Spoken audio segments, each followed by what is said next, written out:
notre société. Il y a trois sortes de personnes.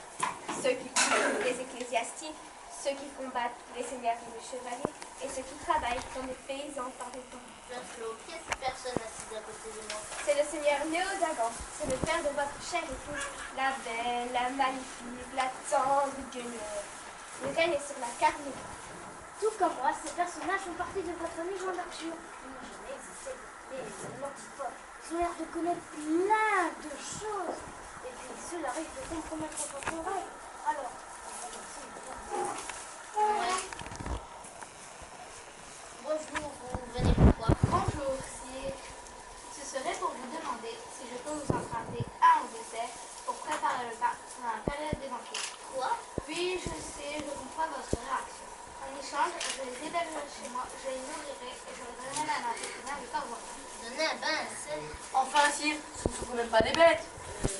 Nous savons qu'aux seuls ne sont pas à nous, qu'ils vous appartiennent, mais ces paysans cultivent les terres que vous leur louez, et en contrepartie, ils nourrissent leur famille.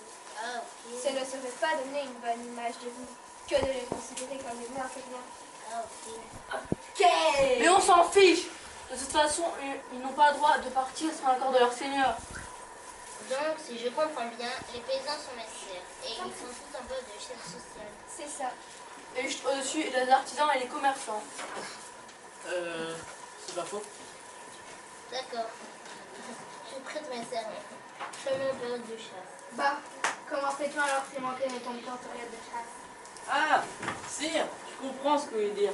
Bon, laissez tomber. Vous avez mon autorisation. Bonne journée et au suivant. Croire que tu fais le porte et moi-même, nous sommes en désaccord. Mais vous avez le droit de râler comme ça. D'abord, je ne râle pas. Je suis en désaccord. Et en plus, si je veux, je peux exprimer mon mécontentement. C'est à ça que cette pièce sert. Bon, ok. ok.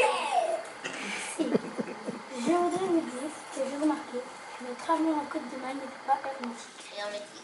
Ça veut dire qu'elle laisse l'air s'échapper. Merci, Lancelot, mais ça, je le savais. Croire Arthur, notre côte de maille pèse déjà plus de 15 kilos.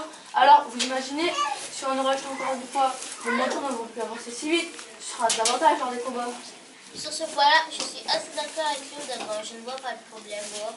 Quand on attaque un château, il arrive fréquemment que les accusés nourrissent du sable bouillant. Regardez, tous ces petits trous, ça picote. Non, ça ne picote pas, c'est bouillant.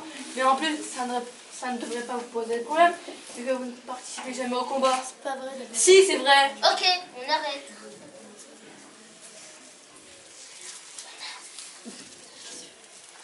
Ok.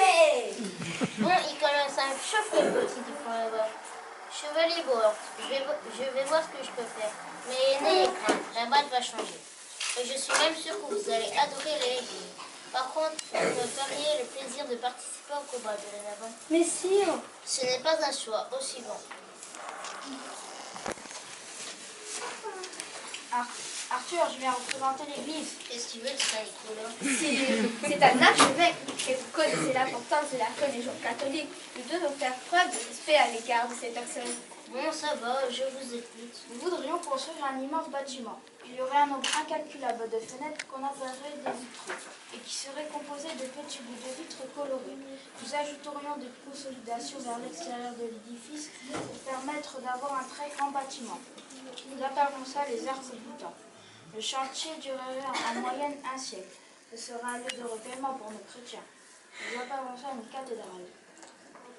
Un siècle, des arcs-boutants et des vitraux. Et pourquoi pas des gargouilles en guise de gouttière, compagnie. Veuillez libérer le passage. On a de vraies responsabilités ici. Messire. Messire, je vous le dis, il n'est pas venu le temps des cathédrales. Ok.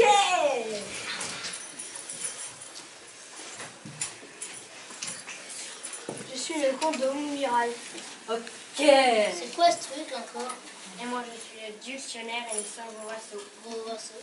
Un vassal prête serment auprès de son suzerain contre un fief. Ok. Ok. Et c'est quoi un fief? Un fief, c'est une terre prêtée au vassal. À ce propos, nous sommes venus pour savoir lequel des deux appartient à la plaine de Carmélie. Ah, mais aucun des deux. La plaine de Guébrine m'appartient à moi. Le sujet est clos. Ok, merci. Ok. Bon, écoute, c'était plus marrant avec les visiteurs. Ok. Pour Arthur, ma femme Dame Béatrice n'a Dame Béatrice la pouilleuse. Mais n'allez pas retourner les mains vides, puisque vous allez retourner dans le machin et puis ça. Ok. Mais sire, j'entends les troubadours. Et c'est vrai que j'entends quelque chose, moi aussi. Venez, sire, ça va sûrement dire que ça va commencer. Suivez-moi.